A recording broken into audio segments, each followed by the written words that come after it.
Hi, today is 29th of July 2020. Today we are going to talk about all these important articles. Thought of the day है कोविड-19 के context में follow the rules stop 6 feet distance रखना ज़रूरी है wait have you washed your hands for 20 seconds and go only when your mask is on because it's not over yet. Today is 29th of July 2020. Our source material is The Hindu newspaper. Today we are going to pick all these news articles from this The Hindu paper and have a discussion on those articles. First is China say disengagement at most localities along LAC. Second है इतने tigers हैं India की जो tiger capacity है वो peak पे है carrying capacity.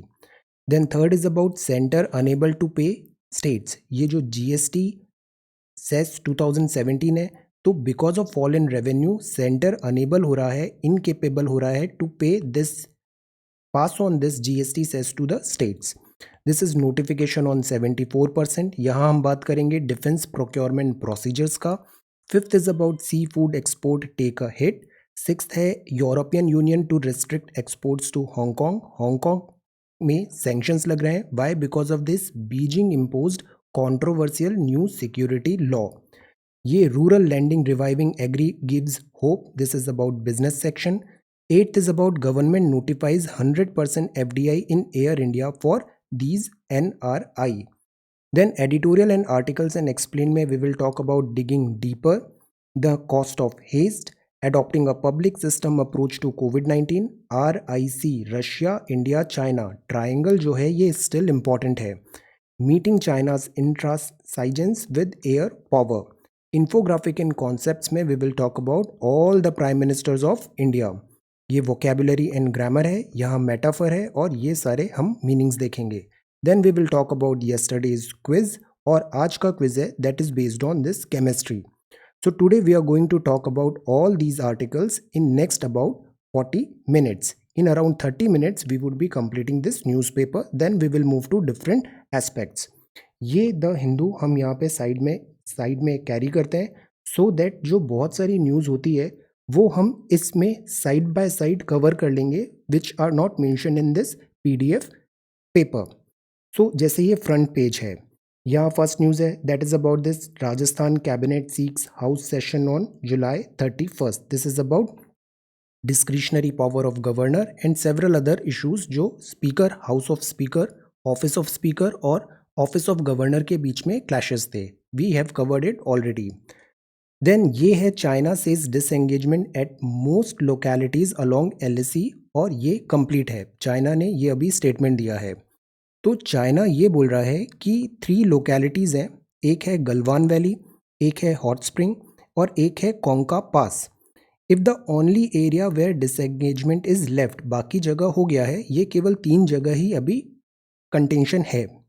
Implemented is along the Pangong lake, Kongka pass and east of Gogra hot spring. यही केवल लेफ्ट है, यही केवल एरिया है जहाँ पे अभी डिसएंगेजमेंट नहीं हुआ है, बाकी जगह पे कंप्लीट है.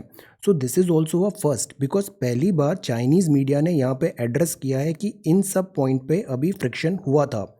एक्नॉलेज किया है differences other than Galwan valley में. ये 4 rounds of core commander level talk हुए थे. 5th अभी अवेटेड है. इंडिया ने मीनवाइल स्टेटस को एंटी की बात किया है कि जो प्री फेस ऑफ है, प्री फेस ऑफ वाली जो पोजीशन है वो हमें रिस्टोर करनी है. और जो चाइना का एम्फेसिस है on this redefining of LAC according to Chinese wish. So this is the first news. Second news है that is about this at 2967 tigers. India की जो कैपेसिटी है वो पीक पे पहुंच गई है. Carrying capacity, what is the meaning of carrying capacity? Ecosystem में, बायोलॉजी में जो इनका हैबिटेट होता है, हैबिटेट का एक कैरिंग कैपेसिटी होता है कि how many wild life animals वो इकोसिस्टम कैरी कर सकता है, सस्टेन कर सकता है. तो this is the concept of carrying capacity. Right a short note. Now ये जो रिजर्व्स हैं ये काफ़ी ज़्यादा क्राउडेड हो गए हैं. ये रिजर्व्स जो इंडिया में हैं they are very very crowded. इनकी जो कैपेसिटी है वो पीक पे पहुंच गई है. ये रिजर्व्स क्राउडेड हैं। एनिमल्स इस क्राउडेड रिजर्व्स में, बिकॉज टाइगर को एक बहुत बड़ा टेरिटरी चाहिए रोम अराउंड के लिए, तो they try to venture out. एक सर्वे हुआ है, उसमें ये बताया गया कि nearly a third of India's tigers are living outside tiger reserve. वो टाइगर रिजर्व के बाहर रहते हैं और नियरली 17 ऑफ द 50 रिजर्व्स हैं वो अप्रोच कर रहे हैं पीक ऑफ देयर कैपेसिटी को। मैक्सिमम नंबर ऑफ पॉपुलेशन जो सस्टेन कर सकते हैं वो वहाँ पे हो रहा है, sustaining their population. India host करता है 70% ऑफ वर्ल्ड्स टाइगर पॉपुलेशन को। ये जो रिजर्व्स हैं, इनकी जो डेफिनेशन है वो है सोर्स। रिजर्व्स कहलाते हैं सोर्स, जो इनका टाइगर का हैबिटेट डिफाइंड है। ये सूटेबल है for nourishing a growing tiger population, because यहाँ पे प्रे अवेलेबिलिटी होता है। टाइगर को प्रे चाहिए फॉर सस्टेनेंस, तो यहाँ रिजर्व्स में प्रे अवेलेबिलिटी है और एक टेरिटरी डिफाइंड है।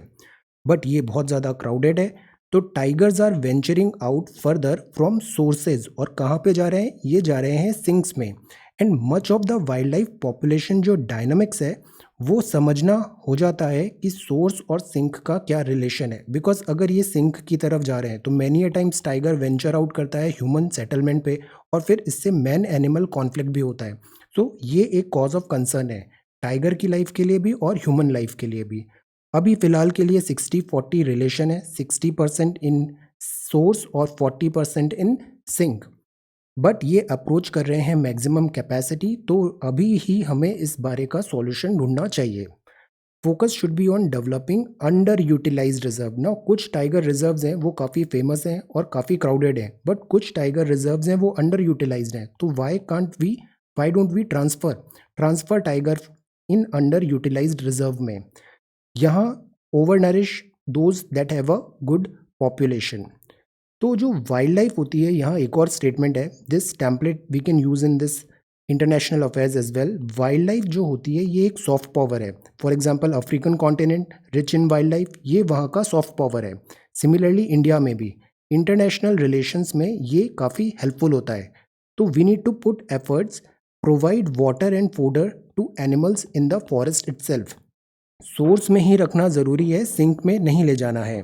डील करें with the challenge of human animal conflict which is causing death of animal. Rising number of human animal conflict है, this thing need to be addressed. Meanwhile जो 29 of जुलाई है ये है ग्लोबल टाइगर डे। इंडिया है proud of its tiger assets, let's take care of our tiger. यहाँ अभी ये पोस्टर भी रिलीज हुआ है yesterday, MOEF FCC website, project tiger securing India's small cats as well. अब कुछ होती हैं बिग कैट्स। बिग कैट्स, ये आज का सवाल है। Try to prepare a short note on big cats. Big cats में अगर अपन ब्रॉडली देखें तो इसमें लायन, टाइगर, लेपर्ड, इवन हम चीता भी कर सकते हैं। और दिस साउथ अमेरिका का दिस एनिमल, तो ये सारी चीज़ें होती है big cats. Jaguar, south America का जगुआर, बाइट फोर्स हाईएस्ट है, सो दिस इज जगुआर। तो ये सारी होती है बिग कैट्स। स्नो लेपर्ड भी आ जाएगा। तो let us prepare a short note on big cats. ये बिग कैट्स है ना, इनमें most of them can be found in here in India as well. India में 2967 टाइगर्स हैं। 70% ऑफ वर्ल्ड टाइगर इनहेबिट करते हैं यहाँ पे। ये बात बताया है all India tiger estimation report 2018 ने। ये सारे टाइगर कॉरिडोर्स हैं, ये जितने स्टेट्स हैं यहाँ पे टाइगर वाइल्ड पे मिलता है। These are tiger states. Tiger population देखें तो Russia, Indonesia, Malaysia, Nepal, Thailand, Bangladesh, Bhutan, Myanmar और रेस्ट ऑफ द वर्ल्ड, ये टाइगर की पॉपुलेशन का डिस्ट्रीब्यूशन है। ग्लोबल टाइगर डे इंपॉर्टेंट है बिकॉज टाइगर एक की स्टोन स्पीशीज होता है। हेल्थ ऑफ इकोसिस्टम के लिए ये बहुत इंपॉर्टेंट है। So this is the news in front page. अब यहाँ है centre enable to pay states, this is the next one. Meanwhile यहाँ पर है चाइना डिसएंगेजमेंट बता रहा है, then Delhi government, then this is about state reports, then centre enable to pay states GST dues. Officials ने ये कहा है। ये न्यूज़ भी कल हमने देखा था, ये बात थी GST सेस 2017 की। अग्रीमेंट ये हुआ था कि सेंटर पे करेगा फुल रेवेन्यू कंपनसेशन। पहले 5 साल में GST इंट्रोड्यूस हुआ तब से 15-16 बेस ईयर मान के और 14% एनुअल ग्रोथ मान के स्टेट को पे करेगा। क्यों? क्योंकि उनका रेवेन्यू फॉल हो रहा है, 42% तक रेवेन्यू फॉल हो रहा है। तो इसके कारण ये स्टेट को कंपनसेशन देना था GST सेस के थ्रू। बट ये पेमेंट डिले हुआ बिकॉज सेंटर को ही रेवेन्यू नहीं मिल रहा है, पैसे नहीं मिल रहे हैं, तो इससे काफ़ी ज़्यादा डिस्टर्बेंसेस हुए, स्टेट्स के पास शॉर्टेज पॉसिटी ऑफ फंड हुआ. Will talk about this in great detail in editorial section as well. Government is no position to pay the GST share of the states as per the current revenue sharing formula. So अभी ऐसे talks चल रहे हैं कि इस फॉर्मूले को change करने का टाइम है. रेवेन्यू का शॉर्टफॉल है जीएसटी में, पैंडमिक के कारण इकोनॉमिक हार्डशिप्स आ रही हैं. जीएसटी एक्ट में अब ये जो चेंज करना है, जीएसटी एक्ट में प्रोविजंस हैं कि हम रीवर्क कर सकते हैं फॉर्मूला पेइंग कंपनसेशन. कंपनसेशन क्यों? जीएसटी होने के कारण कुछ स्टेट्स को रेवेन्यू का शॉर्टफॉल हुआ, तो 5 साल तक उनको कंपनसेशन देने का प्रॉमिस किया था. उस फॉर्मूले में चेंज की यहाँ पे बात है. State government if the revenue collection drops below a certain threshold, तो अगर रेवेन्यू कलेक्शन ही नहीं आएगा तो कंपनसेशन पे भी उसका इम्पैक्ट पड़ेगा. This is what they are talking here. Center release करेगा final instalment of this much money, अभी किया जीएसटी कंपनसेशन के लिए. फाइनेंशियल ईयर 1920 जो बैकलॉग था वो यहाँ पे क्लियर किया है यहाँ पे. Then this is notification on 74%. 74% जो नोटिफिकेशन है that is about this defence procurement procedure. ये नेशनल न्यूज़ में है. Defence procurement this FDI in defence, notification on 74% FDI in defence soon. तो ये सेकेंड ड्राफ्ट आया है डिफेंस प्रोक्योरमेंट प्रोसीजर का. इसको रीनेम किया है डिफेंस एक्विजिशन प्रोसीजर, DAP 2020. यहाँ पे गवर्नमेंट ने बात किया है इस आर्टिकल में कि they are going out with the decision on 74% FDI की बात है डिफेंस में. नोटिफिकेशन आएगा is likely in the next few days में. 74% एफडीआई अलाउड होगी यहाँ पे. देन ये सेकेंड ड्राफ्ट है, तो ये ड्राफ्ट प्रपोजल है. ड्राफ्ट मतलब पहला आया, फिर उसमें व्यू पॉइंट्स हुए, फिर सेकेंड अपडेट अभी रिलीज किया है डिफेंस प्रोक्योरमेंट 2020 का. यहाँ एम्फेसाइज है कि हम इंडिजिनाइज करें स्पेयर्स को और सब असेंबलीज को भी. Imported military hardware, because SIPRI का स्टॉकहोम रिपोर्ट हमने देखा था, इंडिया बहुत बड़ा इम्पोर्टर है इन आर्म्ड वेपन्स का. तो we are focusing on this indigenisation of spares and sub assemblies. तो हम एक कुछ सीरीज ऑफ मेजर्स करेंगे, जैसे कि हमने एक नेगेटिव इंपोर्ट लिस्ट बनाया है कि ये चीज़ें हम इंपोर्ट नहीं करेंगे, आयात नहीं होगा. सेपरेट बजटरी अलोकेशन होगा डोमेस्टिक प्रोक्योरमेंट एम्फेसाइज करेंगे. इंडिजनाइजेशन होगा स्पेयर्स पार्ट का एंड कंपोनेंट्स का. और एफडीआई कैप भी हम रेज करेंगे, जो ये डिसीजन है कि फॉरेन डायरेक्ट इन्वेस्टमेंट की जो कैप है ऑटोमेटिक रूट में, मतलब इन्वेस्टमेंट आ जाएगा, फिर आपको आरबीआई को, गवर्नमेंट ऑफिशियल्स को केवल एक लेटर देके इन्फॉर्म करना है, उनकी प्रायर परमिशन नहीं चाहिए, तो वो होता है ऑटोमेटिक रूट. 49% से 74% लिमिट बढ़ा दी गई है. प्राइवेट सेक्टर का मीनवाइल एक्सपोर्ट शेयर राइज हुआ है यहाँ पे, बट ये ओवरऑल नहीं है राइज, अभी भी गवर्नमेंट सेक्टर इसमें डोमिनेट कर रहा है. प्राइवेट सेक्टर को ज़्यादा एम्फेसाइज करना है, फोर फ्रंट पे लाने का यहाँ पे बात है. तो इंडिया में बहुत सारे प्राइवेट सेक्टर हैं, ये डिफेंस कंपनीज जैसे international, Lockheed Martin, Boeing, Thales, Dassault Aviation, इन सब के साथ टाइप्स कर रहे हैं कि इनके स्पेयर पार्ट्स, कंपोनेंट्स, तो India as a global supply chain की तरह आगे मैन्युफैक्चरिंग में मूव फॉरवर्ड करने का प्लान कर रहा है. तो ये जो नया आया है defence acquisition procedure 2020, let us try to prepare a short note on this procurement, because defense preparedness is our priority under in present circumstances. So this is the article. Then यहाँ पे एक और आर्टिकल है that is about this seafood. Meanwhile यहाँ पे कोवैक्सिन है, इसका facility aiming to deliver 2 billion doses by end of 2021 है. यहाँ पे इनका इंटरव्यू है जिसमें बताया है जो कोवैक्सिन है वो काफ़ी ज़्यादा डिमांड में रहेगी. वाई? बिकॉज हमारी पॉपुलेशन भी is huge, we are going to need it in huge number. Then this is about article 370 and then this is about sea food. Sea food भी अभी प्रायोरिटी है. Exports take a hit. Sea food, aquaculture, aquaponics, Matsya Sampada Yojana, ये अभी government की priority में है, important है. तो यहाँ पे बात है pandemic curb because of lockdown bringing down fishing activities. तो जो हार्बर्स हैं वो क्लोज्ड हैं, और जो सी फूड होता है इनकी शेल्फ लाइफ कम होती है, तो इनमें प्रोसेस करने की काफ़ी ज़रूरत होती है, और प्रोसेसिंग सेंटर्स भी क्लोज हो गए. प्रोसेसिंग मतलब सी फूड को आपने processed food packaging and all करके एक्सपोर्ट के स्टैंडर्ड्स को मेंटेन करके आपने रेडी किया, प्रोसेसिंग किया, तो उसके बंद होने के कारण फिश, प्रॉन, क्रैब्स, लॉबस्टर्स, ये सारे का एक्सपोर्ट में एक हिट हुआ है। Matsya Sampada Yojana we have already covered, self reliant India, it is important one, focus चल रहा है गवर्नमेंट का यहाँ पे। Then this is about other news. NIA is again Chinese firm won bid to supply meters Jammu and Kashmir में. Then this is about GST dues center unable है, Tiger everywhere it is in newspaper. Then यहाँ पे पंपा river sand removal भी है. Sand mining is also one thing, sand mining is one thing. अगर हम फिर state wise news होती है यहाँ पे, for example Tamil Nadu, Karnataka, Kerala, Andhra. Now will talk about this international one. I have gone through all of these. Important जो news है वो रेलेवेंट हमने यहाँ पिक कर लिया है. Now this is international news. International news में भी जो फर्स्ट न्यूज़ है that is about European Union to restrict exports to Hong Kong. Hong Kong क्यों न्यूज़ में है? बिकॉज बीजिंग ने यहाँ पे एक कॉन्ट्रोवर्शियल न्यू सिक्योरिटी लॉ है. Yesterday couple of days back हमने इसका हिस्ट्री देखा था. Deng Xiaoping and then Margaret Thatcher, और फिर हांगकॉन्ग को 1997 कैसे इसका कैरेक्टर चेंज करने का कोशिश किया चाइना ने. अब जो बात है, यूरोपियन यूनियन बोल रहा है कि जो डुअल यूज़ इक्विपमेंट्स होते हैं, मतलब इक्विपमेंट जो हैं वो फॉर एग्जांपल टेलीकॉम के लिए है, बट वो सुपर सर्विलेंस भी हो सकता है वहाँ पे. तो जो डुअल यूज़ इक्विपमेंट्स हैं that could be employed for surveillance and रेप्रेशन, वो हम यहाँ पे कर्ब करेंगे ये सारे इक्विपमेंट्स का एक्सपोर्ट टू हांगकॉन्ग. क्यों? क्योंकि यहाँ पे ये न्यू सिक्योरिटी लॉ है. Hong Kong is not Hong Kong any more. Critics बोल रहे हैं कि ये सीवियरली कर्ब करेगा हांगकॉन्ग के लॉन्ग स्टैंडिंग ऑटोनॉमी को और रिलेटिव फ्रीडम को भी. तो इस बात पे भी यूरोपियन यूनियन जो है वो डिवाइडेड है, स्टैंड टुगेदर नहीं है. वाई? बिकॉज बीजिंग के साथ कुछ स्टेट्स हैं, कंट्रीज़ हैं यूरोपियन यूनियन के, उनके ट्रेड पार्टनर्स हैं, ट्रेड रिलेशंस काफ़ी ज़्यादा हैं. तो वहाँ पे वो चाहते हैं सपोर्ट करें पॉपुलेशन ऑफ ब्रिटिश कॉलोनी को. इन जनरल यूरोप में ये चाहते हैं कि वो सपोर्ट करें हांगकॉन्ग को. और हांगकॉन्ग बिकॉज पहले ब्रिटिश कॉलोनी था, अभी चाइना की कॉलोनी है, बन रहा है, तो सपोर्ट करें ब्रिटिश कॉलोनी को, making it easier for them to travel to Europe. तो स्पेशल प्रोविजंस आएंगे जैसे visas, scholarship, academic exchanges etcetera. Meanwhile जो दूसरा न्यूज़ है that is about this extradition.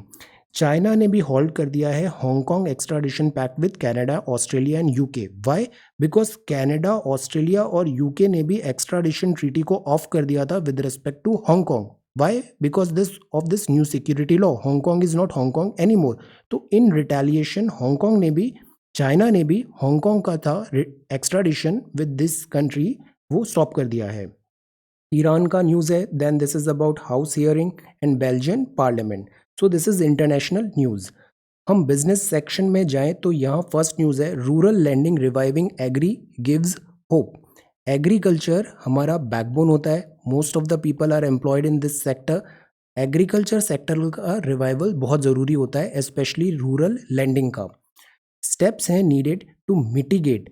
Mitigate मतलब कम करें uncertainty due to mini lockdown. Lockdowns over हो रहे हैं, अनलॉक का फेज़ है, बट जो ये मिनी लॉकडाउन है इससे भी जो अनसर्टेनिटी आई है उसको हमें दूर करने की ज़रूरत है.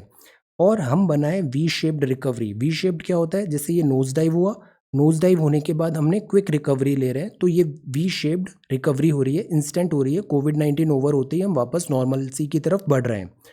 तो this is the thing over here. Mostly जो रिकवरी एग्रीकल्चर प्रोमिनेंट है. रूरल लैंडिंग मतलब लैंडिंग हो रही है तो यहाँ पे पैसा पंप हो रहा है, मतलब इकोनॉमिक एक्टिविटी बढ़ेगी और ये फिर ओवरऑल इकोनॉमिक रिकवरी में हेल्प होगा. तो यहाँ पॉजिटिव ट्रेंड्स हैं और वो ट्रेंड्स भी पॉजिटिव है FMCG, fast moving consumer goods में. तो that is a good thing, ये पॉजिटिव है. फार्मा और इवन कंस्ट्रक्शन सेक्टर भी वापस रिवाइव हो रहा है. तो यहाँ लिखा है कि this is beacon of hope है, बट अभी भी नेसेंट साइंस हैं रिकवरी के, ये ग्रीन शूट्स हैं, अभी ये सॉलिड नहीं है प्रोग्रेस. मिटिगेट करना ज़रूरी है अनसर्टेनिटी को, because uncertainty is not good for business. Good monsoon है, बीकन ऑफ होप है, हमें ज़रूरत है हम बिज़नेस को अलाउ करें to go on. Construction sector है, ये सबसे ज़्यादा एम्प्लॉयमेंट जनरेट करता है, तो that is why we need to focus on this construction sector as well. Then this is about policies जो ग्रोथ है. अभी जो यंग एडल्ट्स हैं वो भी काफ़ी हेल्थ कॉन्शियस हो रहे हैं और पॉलिसीज़ और अपने इंश्योरेंस पे काफ़ी ज़्यादा इन्वेस्टमेंट करते हैं, मेडिकल प्लानिंग भी करते हैं. Then this is UltraTech telco sector emerge from the woods. अभी भी जो टेलीकॉम सेक्टर है, दिस इज़ AGR इशू भी था, कंपटीशन इशू है, बेस इनका सब्सक्राइबर बेस कम हो रहा है, then they are not out of woods, कोविड-19 का भी इम्पैक्ट है। देन गवर्नमेंट ने नोटिफाई किया है 100% FDI in Air India for NRI, non resident Indian. Government of India चाहती है इस महाराजा एयर इंडिया को सेल ऑफ करना एज सून एज पॉसिबल। मार्च में कैबिनेट नोट आ गया था और अब उसका गजट नोटिफिकेशन आया है इस डेवलपमेंट का। ये हेल्प करेगा in sale of this this Air India. Foreign exchange management rule यहाँ पे चेंज किया है, इसमें अमेंडमेंट आए हैं। अब इसमें क्या प्रोविज़न है? इसमें प्रोविज़न ये है कि जो फॉरेन इन्वेस्टमेंट है एयर इंडिया लिमिटेड में, including that of foreign airline, तो वो तो एक्सीड नहीं होगा 49%, इधर डायरेक्टली और इनडायरेक्टली। यहाँ कैप है 49% की फॉरेन एयरलाइंस के ऊपर फॉरेन इन्वेस्टमेंट में। बट अगर वो एनआरआई है, मतलब नॉन रेसिडेंट इंडियंस हैं who are Indian nationals, where foreign investments, यहाँ पे 49% कैप नहीं होगा और 100% इन्वेस्टमेंट आ जाएगा। कहाँ पर? ऑटोमेटिक रूट पे, मतलब इन्वेस्टमेंट हो गया है then you can inform the authority. तो इससे जो सेल ऑफ है ज़्यादा अट्रैक्टिव पैकेज हो गया है sale of this Air India. ये थर्ड अमेंडमेंट अभी लेके आए हैं फेमा में, this FEMA non debt instrument rule of 2020। Meanwhile ये वर्ल्ड नेचर कंजर्वेशन डे है 28 ऑफ जुलाई को। MOEF ट्वीट है ट्विटर पे, join hands to make healthier and greener tomorrow. Then this is business news. Now let us move to this opinion section. Opinion section में these are all editorials and lead articles. तो जो first editorial है that is this digging deeper. Digging deeper. ये editorial number 1 है। यहाँ पे again अब हम बात करते हैं स्टेट जीएसटी कंपनसेशन का। तो स्टेट जीएसटी कंपनसेशन में काफ़ी डिले इसलिए हुए क्योंकि सरकार सेंटर के पास भी रेवेन्यू नहीं आ रहा था। कंपनसेशन इसलिए दिया गया था बिकॉज स्टेट्स का रेवेन्यू फॉल हुआ था जीएसटी एप्लीकेशन के बाद, तो उसको कंपनसेट करने के लिए 5 साल के लिए कंपनसेशन का प्रोविज़न था। ये डिले हुआ बट फाइनली पेड हुआ। अब सवाल ये उठ रहे हैं कि जिस तरीके से ये पे हुआ है उस पे क्वेश्चंस हैं। तो फिलहाल तो ये पे हो गया है, एरियर्स क्लियर हो गए हैं। दिस में come as a breather for states because states already काफ़ी हार्डशिप्स थी फिजिकल स्पेस में। Financial efforts to ramp up public health care capacity और कंटेन करने के लिए कोविड-19 के detrimental effect. So this is a step in right direction. Vulnerable section helpful. अगर हम रिफ्रेश करें तो स्टेट्स को गारंटी था कि कंपनसेशन मिलेगा सेंटर से पहले 5 साल, जब नया इनडायरेक्ट टैक्स रिजीम इंट्रोड्यूस हुआ जीएसटी जुलाई 2017 में। रेवेन्यू, अभी कंपनसेशन किसका होगा? नुकसान का होगा। नुकसान क्या हुआ था? रेवेन्यू लॉस्ट हुआ था after the shift from the earlier system because कुछ स्टेट्स मैन्युफैक्चरिंग स्टेट्स हैं, कुछ सप्लायर हैं, कुछ और जीएसटी हमारा डेस्टिनेशन बेस्ड टैक्स है, तो कुछ स्टेट्स में रेवेन्यू का शॉर्टफॉल हुआ था, तो उसको कंपनसेट करने के लिए ये इनडायरेक्ट टैक्स रिजीम में कंपनसेशन की बात थी। Power to levy some indirect tax on economic activities भी यहाँ पे इनका स्टेट्स का गया था बिकॉज इसमें क्या हुआ था, सब्ज्यूम हो गए थे बहुत सारे इनडायरेक्ट टैक्सेस इन जीएसटी, तो इसके लिए इनको कंपनसेशन का बात था। बट कंपनसेशन जो था वो था 14% एनुअल ग्रोथ रेट पे स्टेट्स रेवेन्यू, तो देर वॉज अ प्रोविजन की 14% एनुअल ग्रोथ रेट के अकॉर्डिंगली ये बढ़ेगा भी। 2015-16 बेस ईयर बना लिया। ये पेड होगा कंपनसेशन और इसके लिए कंपनसेशन सेस लगाएंगे। सेस मतलब टैक्स ऑन टैक्स। ये लेवाई होगा top of the specified GST rate on luxury and sin goods में। ये जो सेस लग रहा है जिससे कंपनसेट करना है स्टेट्स को फॉर रेवेन्यू लॉस, वो आएगा इस लग्जरी एंड सिन गुड्स पे सेस लगाने से, कंपनसेशन सेस। बट आ गया इकोनॉमिक स्लो डाउन, कोविड आ गया और लग्जरी और सिन गुड अभी किसी की प्रायोरिटी नहीं है, तो कंपनसेशन सेस का जो एक्सेस था, सेंटर के पास कलेक्शन था, वो नोज डाइव हो गया और मिलना बंद हो गया, तो सेंटर ने उसको आगे पास ऑन करना भी बंद कर दिया। Compensation cess under GST last year almost 70,000 crore less था than the payment due to states. अब सेंटर ये पैसा कहाँ से लाएगा? उसको रिसीव हुआ ही नहीं, तो ये गैप अभी और वाइडन होगा। पीपल कर्बिंग डिस्क्रिशनरी स्पेंडिंग, जब भी डिस्ट्रेस होता है तो लोग अपनी डिस्क्रिशनरी स्पेंडिंग बंद कर देते हैं लग्जरी गुड्स में और कंजर्व करते हैं कैपिटल को भी ताकि वो स्टे अफ्लोट रहें, अनावश्यक खर्चा कम करते हैं पैंडमिक हिट इकोनॉमी में। तो इसके कारण ये जो compensation tax luxury and sin goods में है इसका शॉर्टफॉल हो रहा है। अब little over half of the shortfall जो लास्ट ईयर की सेस किटी था, सरकार ने पैसे तो दे दिए स्टेट को बट कैसे दिए उसका ये ब्रेकअप है कि little over half of the shortfall last year की जो सेस किटी है वो प्लग हुआ by tapping cess balance from the first 2 year of GST implementation. तो पहले 2 साल 15-16 के बाद पहले 2 साल में जो सरप्लस था वहाँ का पैसा, जो रिजर्व का पैसा था, उसको अभी हमने यूज़ किया। सेकंड, तो एक तो सरप्लस आया प्रीवियस ईयर का, और जो दूसरा आया वो हमने पैसा निकाला consolidated fund of India, center ने, debiting integrated GST funds that were lying with the center. ये आईजीएसटी है, सप्लाई ऑफ गुड सर्विस, जब इंटर स्टेट था। तो ये भी हमने रिजर्व यूज़ किया है, ये भी हमने रिजर्व यूज़ किया है। तो ये कंटिंजेंट रिजर्व है, ये वन स्टॉप सॉल्यूशन है। नेक्स्ट टाइम हम क्या करेंगे, व्हाट नेक्स्ट। सो अभी ये हम बचत के हमने खर्च की है, यहाँ पे कमाई नहीं हुई है। जीएसटी काउंसिल की अब मीट होगी जुलाई में, और फिर ये डिस्कस करेंगे कि अब इस चेंजिंग सर्कमस्टेंसेज में हम कैसे ऑल्टर करें। So that is Y starting में हमने पढ़ा था ना, जीएसटी एक्ट में प्रोविज़न है कि अगर रेवेन्यू शॉर्टफॉल ज़्यादा हो रहा है तो इसमें जो कंपनसेशन प्रोविज़न है वो भी ऑल्टर होंगे। तो सेंटर अब रेज कर सकता है special loans against future GST cess accrual in order to help, फिर से नए लोन्स वो ले सकता है, या फिर जीएसटी के एक्ट में कंपनसेशन के प्रोविजंस चेंज हो सकता है। तो ये अब ज़्यादा क्लैरिटी आएगी जुलाई की इस मीट में। अभी फ़िलहाल सर्टेनिटी एंड क्लैरिटी बहुत ज़्यादा डिज़ायर्ड है।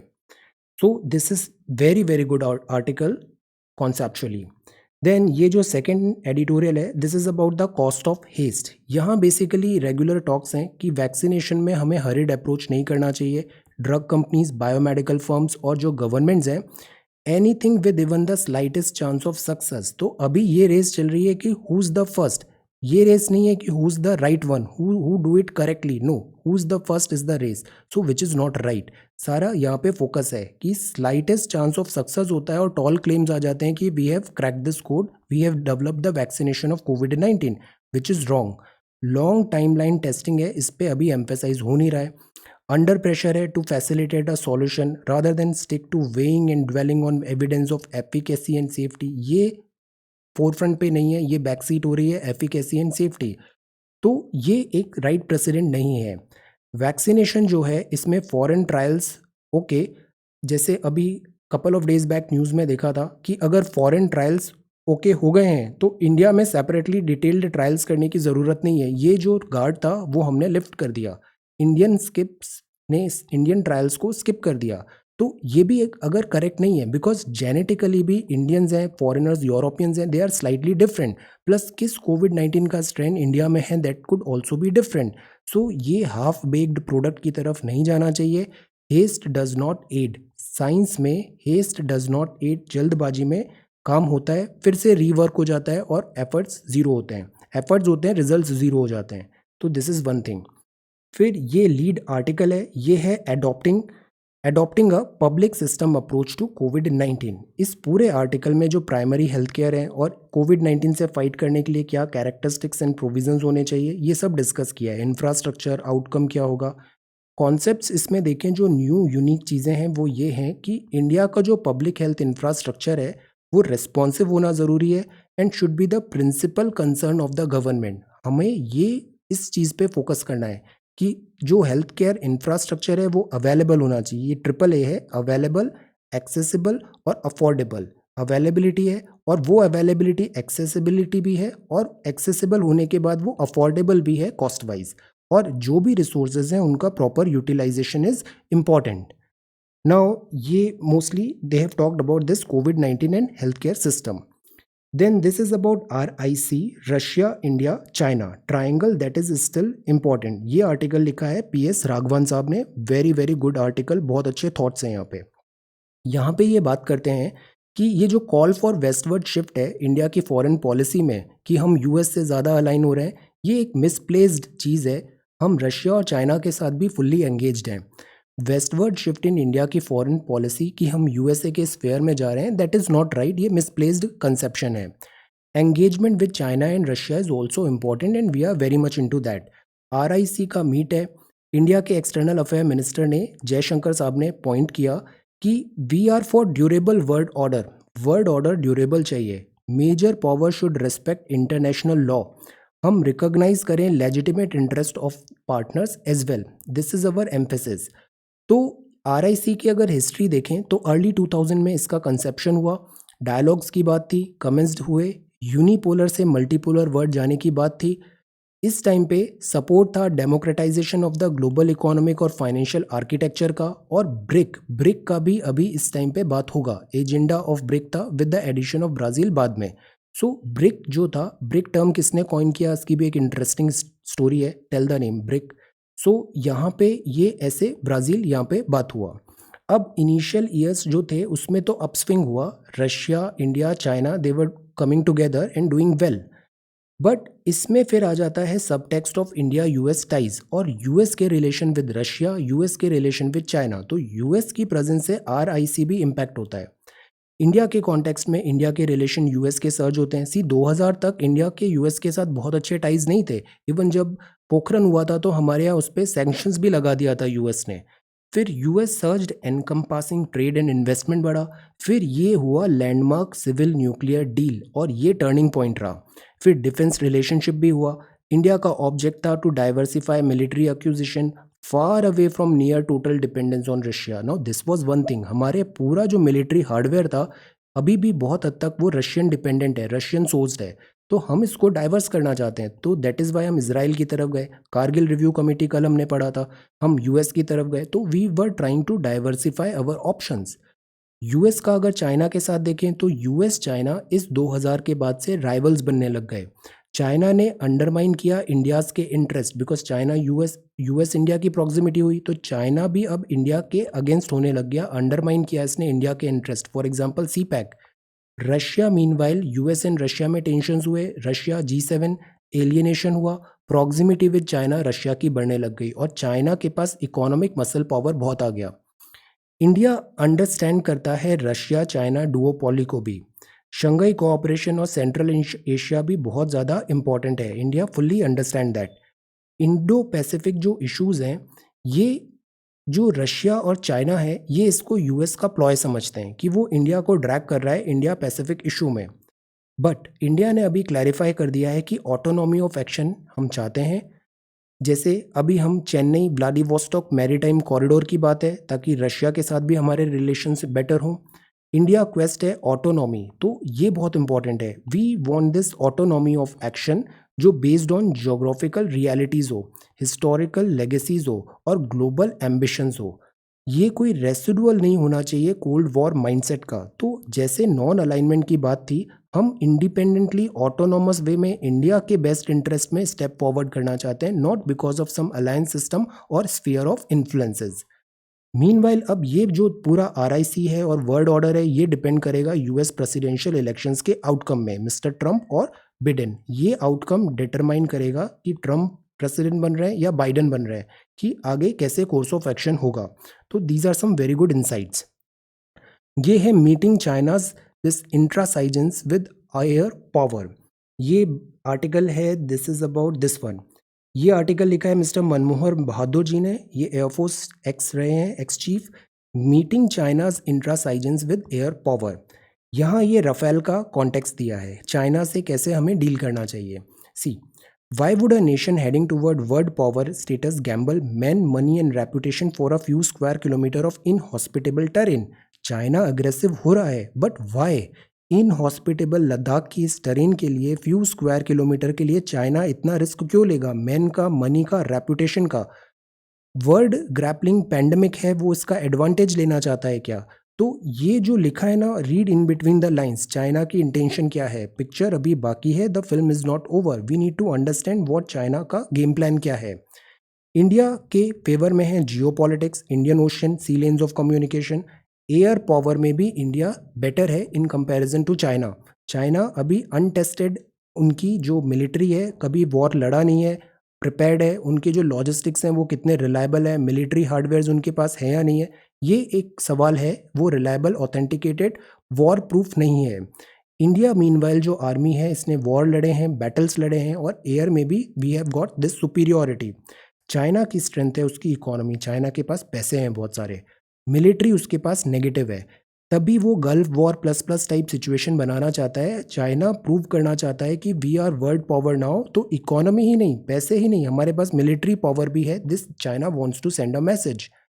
अब इसमें अक्सर ये बात होती है कि इंडिया चाइना के जो स्ट्रैटेजिस्ट होते हैं, इंडिया के हमारे स्ट्रेटेजिस्ट और चाइना के स्ट्रेटेजिस्ट, ये अक्सर मिसरीड करते हैं ईच अदर को, समझ नहीं पाते हैं कि सामने वाला क्या कर रहा है। अब 3 ऑप्शंस हैं हमारे पास। एक तो करें वॉर को प्रिवेंट करें, तो इससे कुछ गेन होगा, काफ़ी सारा लॉस भी होगा। गेन लॉस होगा अगर हम वॉर को प्रिवेंट करेंगे इस प्रेजेंट सर्कमस्टेंसेज में, बिकॉज चाइना ने ऑलरेडी काफ़ी एरिया हमारा ले लिया है यहाँ पे। देन अगर यस टू वॉर करें तो एक बार war, a wise person always avoid war, but एक बार अगर वॉर होता है तो go full throttle without holding anything back. तो go full throttle and we will definitely survive, हम जीत जाएंगे अगर फुल थ्रॉटल वर्क करेंगे तो। अवर्ट द वॉर, ये एक थर्ड ऑप्शन हो सकता है। और अगर वॉर अवर्ट होती है तो इसका मतलब ये नहीं है कि ये अभी पोस्टपोन हुई है। प्रिपेयर करें for next this such type of face off के लिए, this would be the wise thing. India के प्लानर्स को सोचने की ज़रूरत है कि think ahead to avoid surprises and equipping our warriors suitability. So this is very very important. तो ये थे आज के पूरे newspapers. Now let us talk about this infographics and concepts. इसमें आज हम देखते हैं प्राइम मिनिस्टर्स ऑफ इंडिया। ये हमारे पहले प्राइम मिनिस्टर हैं, 1947 से 1964 तक थे। पोस्ट जो मॉडर्न इंडिया है, पोस्ट इंडिपेंडेंट इंडिया है, एक इम्पॉर्टेंट सेक्शन है। तो पोस्ट इंडिपेंडेंट इंडिया मतलब 47 से लेके अभी 2020 तक। इसमें अगर अपन प्राइम मिनिस्टर्स के हिसाब से जो पोस्ट इंडिपेंडेंट इंडिया है उसके इवेंट्स को अगर देखते हैं ना तो अंडरस्टैंडिंग बेटर आती है। सो दैट इज़ वाई जो भी एक्टिविटीज़ हुई है वो हम मॉडर्न इंडिया आज 2020 के इंडिया में 1947 से अभी तक link it with the prime ministers. Jawaharlal Nehru ji थे 47 टू 1964, इनके टेन्योर में क्या काम हुआ, दिस इज़ वन फेज़। फिर गुलजारी लाल नंदा जी आए बीच में, मई 27 9 जून। देन फिर लाल बहादुर शास्त्री जी आए, इनके टाइम पे भी काफ़ी सारी इंपॉर्टेंट एक्टिविटीज़ हुई। देन फिर गुलजारी लाल नंदा जी आए।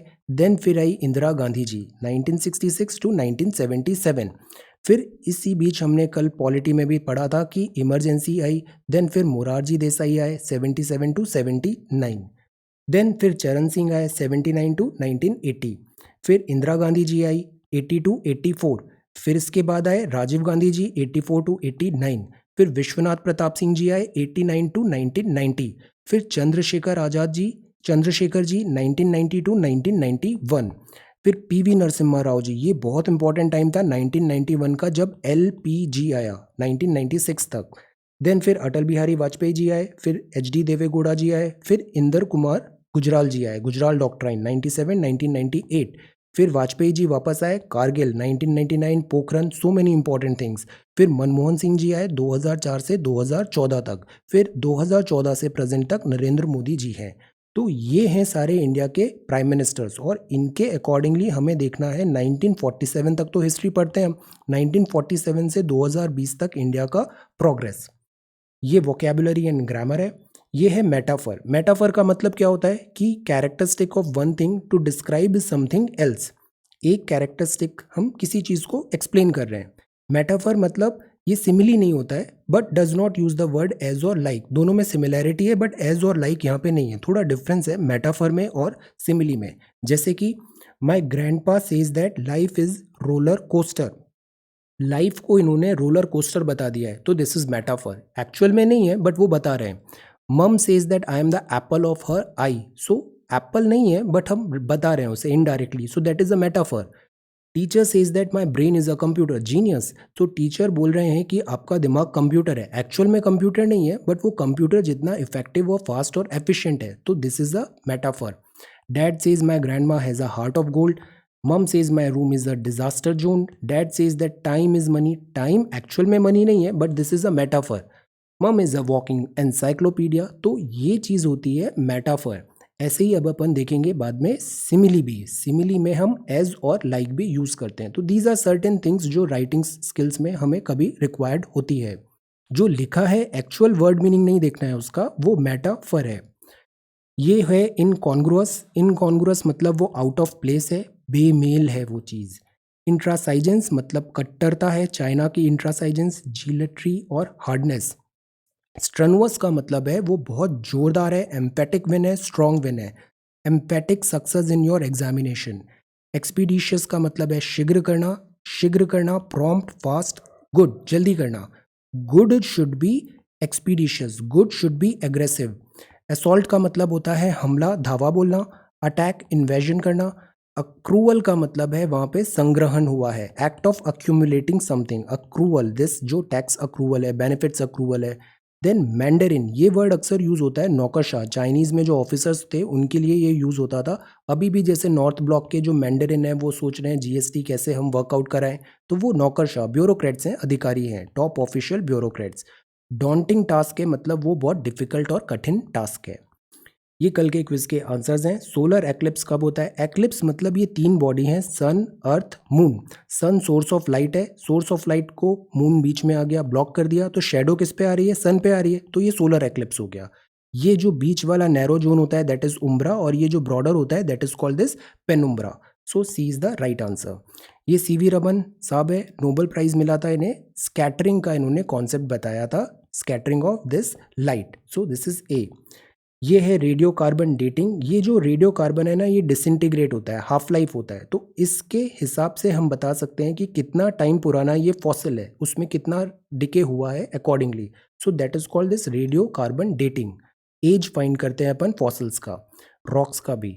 स्टेशनरी सेल बोट है। अब इसमें for every action there has to be is equal and opposite reaction, but इसमें सेम बॉडी हो रहा है, तो वो जो फैन है वो बोट पे ही रखा हुआ है, तो that is why zero motion होगा, does not move at all, stationary रहेगा ये बात है रेनबो। तो रेनबो में सब चीज़ होती है, ये सनलाइट आया, पहले ये रिफ्लेक्टेड सनलाइट आया, फिर ये TIR हुआ वाटर ड्रॉपलेट में, फिर वहाँ पे रिफ्रैक्शन भी होता है बिकॉज स्टेट चेंज होती है liquid to air, then this.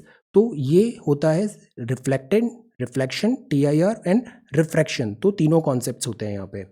आज का क्विज है chemical name of baking soda. This is baking not banking, this is baking soda. Baking soda का क्या मतलब होता है? सी केमिकल नेम क्या है उसका? ये है gas which is use to the manufacture of vanaspati ghee. यहाँ पे एक प्रोसेस होती है जिससे ये घी बनाया जाता है, alcohol and ammonia, name that gas. ये propyl of property of metal, metals होते हैं इनकी एक स्पेसिफिक प्रॉपर्टी होती है, नॉन मेटल की अलग होती है, और इसके हिसाब से यूटिलिटी होती है।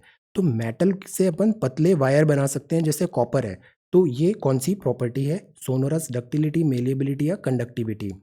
विच of the following statement is not true? Not true पूछा है यहाँ पे। Metals mercury, metals high density, metal thin sheets में, तो इनमें से क्या नॉट ट्रू है? Answer this question. Then hydrocarbon which is the main component of natural gas. Hydrocarbons जो होते हैं उसमें मेन कॉम्पोनेंट क्या होता है? जैसे CNG एंड ऑल, हाइड्रोकार्बन में मेन कॉम्पोनेंट क्या है? So this is the quiz of today. ये क्विज के आंसर्स हैं यस्टरडे। आज हमने मेटाफोर और वोकेबुलरी देखा, ये सारे हमारे प्राइम मिनिस्टर्स रहे हैं। ये चाइना के साथ हमें बहुत स्मार्टली वर्क करने की ज़रूरत है। ये RIC है, यहाँ पे हमने देखा COVID-19 public system.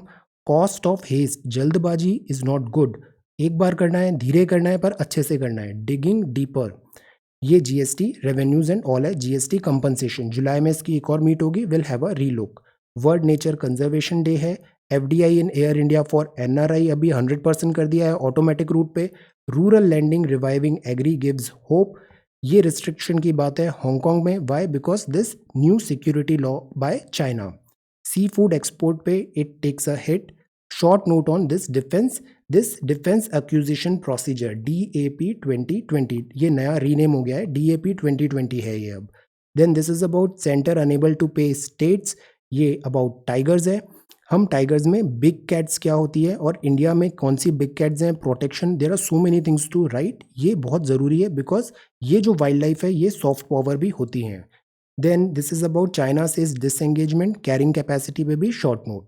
So this is 29th of July 2020. Thank you so much for watching this video. Take care, study well and be safe.